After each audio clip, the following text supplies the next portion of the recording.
Yeah, good morning, guys. Welcome back. So, we are connected with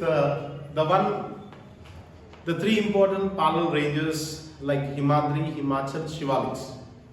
Himadri, Greater Himalayas, and the height elevation around about 6,100 meters, followed by Himachal, Lesser Himalayas, 3,700 to 4,500 kilometers, the height, and the last what we call Shivaliks, the height around about 900 meters to 1100. So these are the three important parallel ranges which are found or seen over there in this Himalayas. And here, what was the conclusion of the Himalayas especially? It acts as a natural barrier, like right from polar region where it obstructs up to the equator and it protects our India from Central Asia during winter season. And what is the advantage here means because of Himalayas, here we are getting continuous flow of water. Obviously, Indus, Ganga, Brahmaputra, the Himalayan rivers which are going to be flowed. So with that, we are making our agriculture source only because of these rivers. So that what is the reason for that means, as you know that 80% of the population are going to depend upon agriculture, and these Himalayas are supporting not only that a tourism point of view. So all these are the advantages what it makes from the use of Himalayas. That all what it describes regarding the three parallel ranges. Coming to the next, what we are discussing the same the major relief features what we have seen like the Himalayas, the Indo-Gangetic Plain, the Peninsula Plateau, coastal plains, Thar Desert and the island. So coming to the next, what we are going to discuss about the one called Indo-Gangetic Plains. Indo-Gangetic Plains. So in these Indo-Gangetic Plains, what was the impact and importance we are going to be find or understand here. It is also a part and parcel of Himalayas, in which this is the second major relief feature what we are discussing about, the one called Indo-Gangetic Plains. So Indo-Gangetic Plain is nothing but the interaction of the three rivers like Indus, Ganga, Brahmaputra. The interaction of these three rivers is nothing but what we call that as Indo-Gangetic Plain. The interaction of Indus, Ganga, Brahmaputra. These three rivers interaction, that what it's said to be known as Indo-Gangetic Plain. And this Indo-Gangetic Plain broadly classified into three categories like eastern part, central part, western part. These are the three divisions what it makes us clear. Western part, central part, eastern part. This is the division of one what we call Indo-Gangetic Plains. So now let us discuss in detail how these three rivers are going to be interact and what importance lies to that. Let us know in detail. The first what we are going to discuss about the western part, what we call that as Indus. So Indus basically it is taking birth over there in major part is taking birth in Pakistan and entering into Himachal Pradesh and as well as Punjab, leaving the Jammu and Kashmir, the other parts which is going to be connected. So what it says clearly means Indus cover maximum in Pakistan 80% and just only 20% which is going to be covered in our country like Punjab and as well as Haryana. So that what it says about the Indus. And Indus consisting of the tributaries, a small rivulets or the rivers which join the major one is called a tributary. So for the Indus, what are the tributaries are Jhelum, Chenab, Ravi, Beas, Satluj. So what are these called means? These are the tributaries. So for the Indus, these are the one what we can call Jhelum, Chenab, Beas, Satluj, Ravi. So what are these called means? These are the tributaries. These are the tributaries which connect to the major one. That is what we call Indus River. And here being over there the Indus, as we have already discussed in the previous topic related to the Himalayas, the three parallel ranges like Indus, Ganga, Brahmaputra. This is also a part and parcel of Himalayan rivers. So that water can be utilized for alluvial purpose and which will be fertile for usage or preparation for agriculture. So for agriculture cultivation purpose, we can utilize this water in making the source. So that is the first what we call the first western part of one what we call Indus. And coming to the next what we call central part related to one what we are going to be finding in the central part. Three divisions what we are making here. So this central part especially related to Ganga. You know the importance of Ganga. Generally, according to the Hindu mythology, what people they preferable means if they are going to be dip in the Ganga, sins are going to be washed away. Not only that, generating for hydroelectricity, irrigation purpose what they use. So there about this Ganga, mostly it is spreading to Uttar Pradesh, Bihar and partly Haryana. So all these regions where this river Ganga is going to be flowed. And what are the tributaries of the Ganga? If you see the three important like Soni, Kosi, Yamuna. So these are the three what we are finding the tributaries which are related to Ganga. So that what it says especially about the Ganga river. So generally where it is going to be flowed are what we have seen over here like Uttar Pradesh, Bihar and partly Haryana. So all these are the regions which we can find about the central one what we call that as river Ganga. So this is the second important river of this Indo-Gangetic plain. And coming to the third what we call that as Brahmaputra Valley. So when we talk about the Brahmaputra Valley, the less information was given here especially related to Assam. So in this Assam region you are going to find the valley there in which the Brahmaputra river which flowed, and this was there in this what it says especially about the one how we are going to be seen. So in such a manner these are the three parts what it has been given. And here about the Brahmaputra also the names what it called when it enters into Arunachal Pradesh, Dihang and Dibang. So that what we can consider as tributaries, but these are only the three which was interaction of these three like Indus, Ganga and Brahmaputra. And when we talk about all these regions here, what are the impact and importance of these Indo-Gangetic plains? All these rivers like Indus, Ganga, Brahmaputra. As I said for you, these are only the one what we call Himalayan rivers.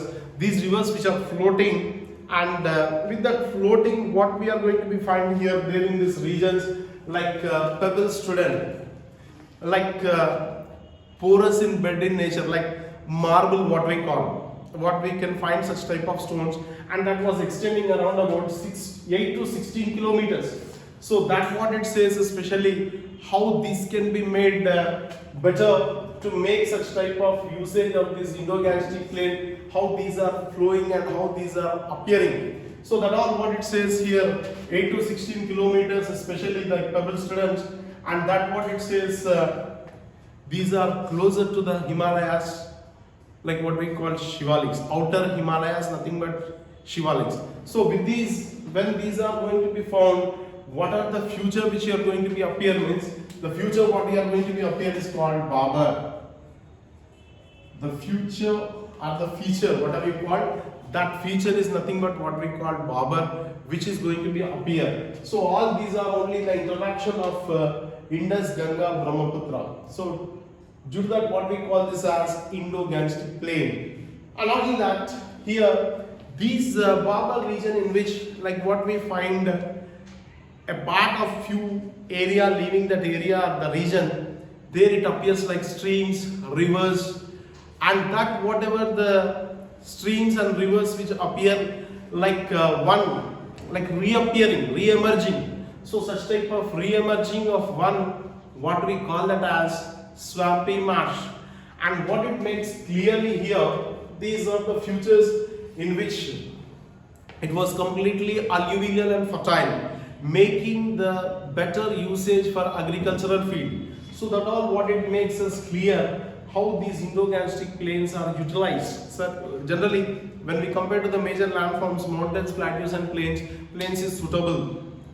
So that in which particularly as being over a part and parcel of Himalayas in the previous topic what we have discussed, as the perennial rivers. Perennial rivers is nothing but continuous flow of water.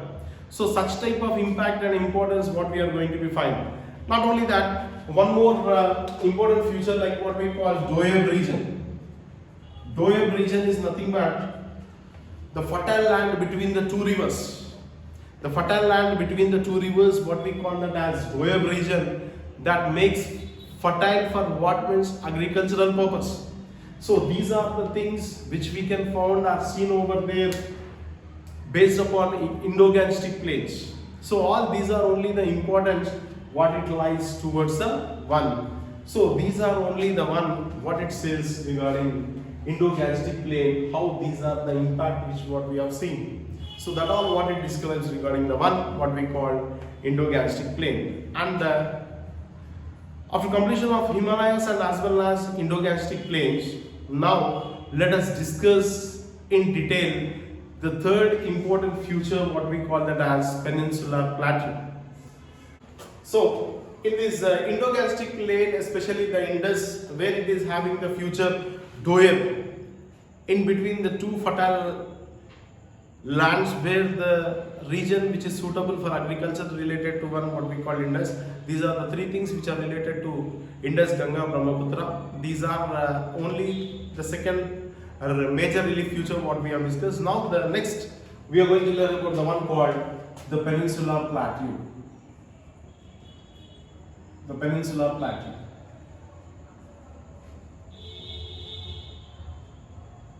So this is the third major relief feature. As we are discussing the major relief features, the Himalayas, the Indo-Gangetic plain, the peninsular plateau, coastal plains, islands, Thar desert or Thar desert islands, whatever you can consider. So this is the third what we are going to discuss about the one what we call peninsular plateau. So what was the impact of the peninsular plateau? Peninsular plateau generally it is bounded to the east and as well as west. Three sides where it is covered with seas like Bay of Bengal, Arabian Sea, Indian Ocean. So these are the three where it covered of these plateau. And here the peninsular plateau is also known as the Indian plateau.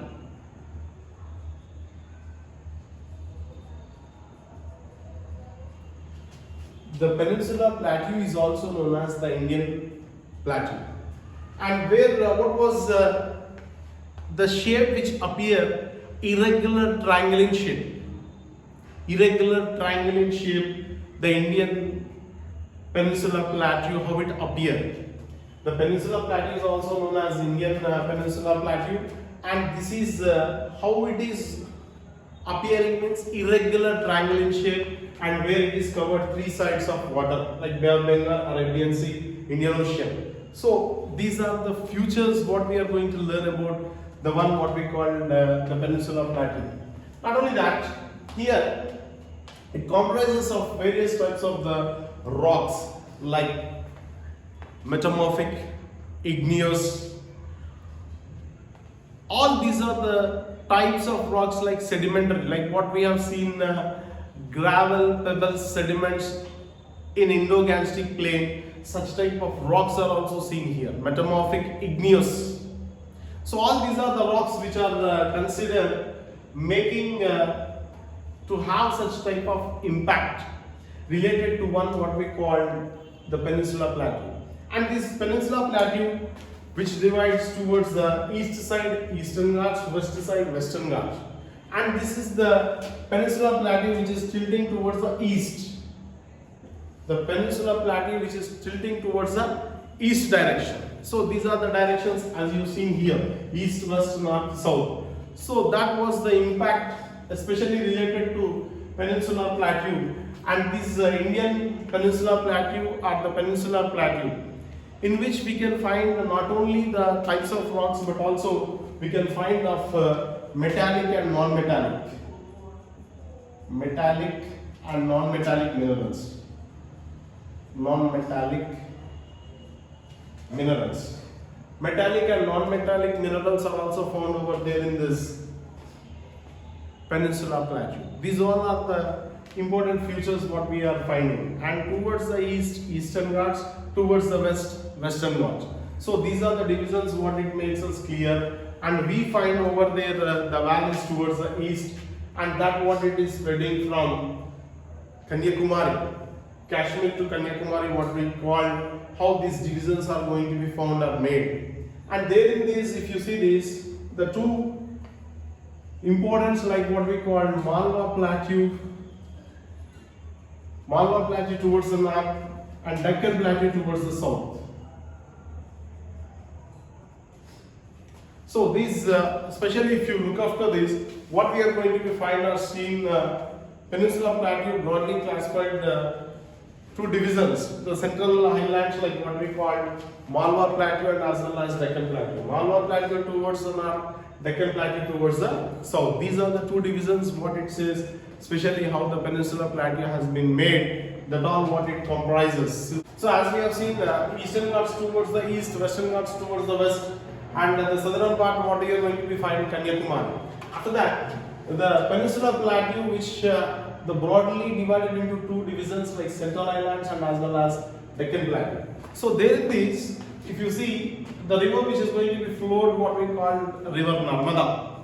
So there about this Peninsula Plateau as what we are discussing, like the Peninsula Plateau is only, as I said you earlier, which is bending towards east side or silting towards the east. So that what it says here, especially about the one, and this Peninsula Plateau, like it has been divided into two broad divisions. Towards the north side of the Central Highlands, what we call Malwa Plateau, towards the Deccan Plateau, towards the south side.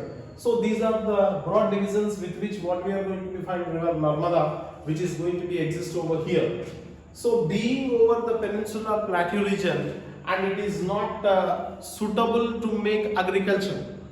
Why? What was the reason? Because this is non-perennial region. Perennial means, as I said for you, continuous flow of water. But whereas here it is non-perennial, so due to that there is no availability of water. So hence the irrigation will be considered only with the second crop, like usage of wells and canals. Irrigation is nothing but artificial supply of water.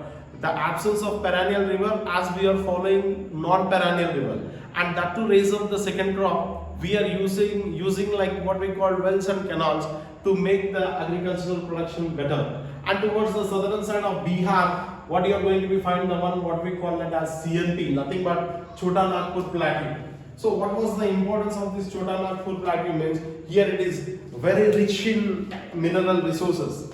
All types of resources which we can find over there in this one, what we call that as Chota Nagpur Plateau region. The speciality of this Chota Nagpur Plateau region, shortly we can call CNP, and in this region we can find various types of mineral resources, and these mineral resources are very rich. That was the impact what it says, especially about the one what we call the Peninsula Plateau, or otherwise called the Indian Peninsula Plateau. So that was the impact what we are going to find, and maximum portion which is lying towards the south of Narmada. If you see the river Narmada, when it is lying towards the south of Narmada, a triangular shape, what we are going to find a landmass. So that landmass is nothing but what we call Deccan Plateau towards the north. And there in this, like we find Mahadev, the Kaimana range, and the Michael. So all these are the ranges which we are finding. As we have already seen earlier, especially related to Himalayas, the three parallel ranges, Himadri, Himachal, Shivaliks. So even this is a part of all Himalayas in which what we are considered. So this is because all these are only major relief features. The name of the lesson itself, India relief features, what we are discussing. In these major relief features, even the Peninsula Plateau is also a part and parcel of major relief features. So that what it says, especially about the one. And with which what happens towards the east side, Eastern Ghats, towards the west, Western Ghats, and the southern tip what we call Kanyakumari. Southern tip what we call Kanyakumari. That was the impact what we are finding related to one what we call Indian Peninsula Plateau. And these are the boundaries which are respectively we are going to be find towards eastern side towards the east, western side towards the west. So that all are the things which comes under the one what we call Peninsula Plateau. So as we are discussing about the Indian Peninsula Plateau, like Eastern Ghats towards the east, Western Ghats towards the west. Let us know about the detail and let me know in detail. So these Western Ghats which are parallel to the west coast, the Western Ghats which are there, which are parallel to the west coast, what we are finding, and how these west coast what we are finding from western part to the southern part of Kanyakumari. Here this is a continuous, like these Western Ghats which are going to be passed continuously with few passes. So this is the few passes which is getting a gateways to the coastal plains. So like from western part to the southern part, how this region is going to be appear means like parallel to the west coast, and continuously which you are going to be passes. So that passes which is connecting to the one what we call coastal plains. So in that regard, like what we can make clear means when we compare to the Western Ghats and as well as Eastern Ghats, Western Ghats and as well as Eastern Ghats, Western Ghats are little bit higher. So that makes us clear. So what it says is Western Ghats are higher than the Eastern Ghats. So comparison between Eastern Ghats and Western Ghats, what differences you can notice clearly means Western Ghats are little bit higher. That makes very clear regarding the Western Ghats. Not only that, here with these the Western Ghats are higher than Eastern Ghats. These are extending around about 1600 kilometers in Gudaluru, and then they are going to be joined in Nilagiris. So Nilagiris, which will be the part of one what we call Tamil Nadu region. In this region, this is nearly around about for how many kilometers it is extending means around about 1600 kilometers. Right from Gudaluru, the Nilagiri joins over there in one what we call Tamil Nadu region. So in such a manner, these are the things which are going to be flowed, and the Western Ghats, if you see from mean sea level, what will be the height you are going to be noticed is more than 2000 meters. From mean sea level, if you see that, the height is going to be found more than 2000 meters. So that was the impact in Western Ghats what we have noticed. Not only that, here there in this what we have found is Nilagiris. The old name of Ooty called Udagamandalam, like for Warangal, Oragallu, for Hyderabad, Bhagyanagar. So in the same manner, there the height which is exceeding more than 2000 meters, that is what we call Udagamandalam. Udagamandalam or otherwise Ooty or Udagamandalam. So this you are going to be find or seen over there in this Nilagiri region. So that was the impact what we are finding. So in which, what was the speciality, what was the importance of this means, here there in this Nilagiris, one of the highest peak which you are going to be find, that is called Dodabita. In Nilagiris, you are going to be find one highest peak, what we call that as Dodabita. The height is around 2637 meters. So in this region, you can find the height which you are going to find, the one what we call Dodabita, that is around about 2637 meters height. And not only that, Western Ghats also include like what we call Palani, which comes under the Tamil Nadu region again. Not only that, Anaimudi and Cardamom in Kerala. So very adjacent to Tamil Nadu as we find the Kerala state. So this is what we call Cardamom. Like here you can see the map very clearly. This is Tamil Nadu region and this is Kerala, in which what you are going to be find Cardamom Hills. In Nilagiris, what we are finding Dodabita, which is the height around about 2637 meters. And coming to the next what we call Kerala, this is the Cardamom Hills which are found. These are the southern states what you can notice very clearly. Kerala, Tamil Nadu region. So with which not only that, here one more important peak which we can able to see. That is what we call Anaimudi.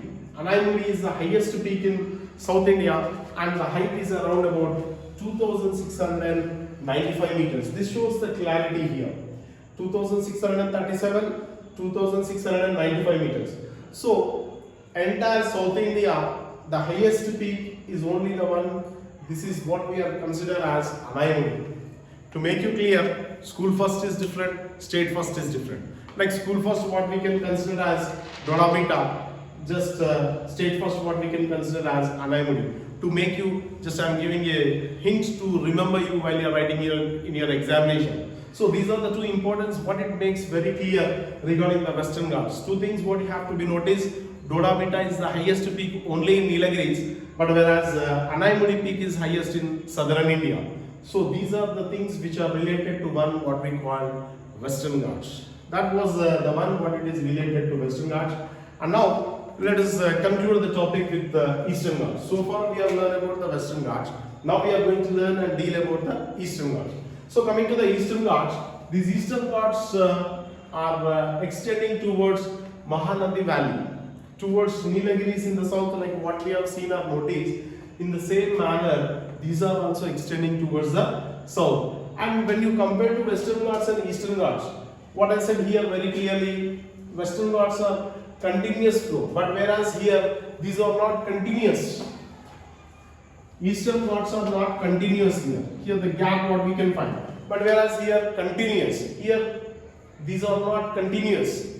And especially about Western Ghats, if you find this region like what we call Maharashtra, in which the two important rivers Godavari, Krishna. Godavari, Krishna is originating in this Maharashtra itself, as you know that. So these are the two rivers which are taking part towards the Western Ghats, and all these which are going to be joined and mix over there in one what we call Bay of Bengal.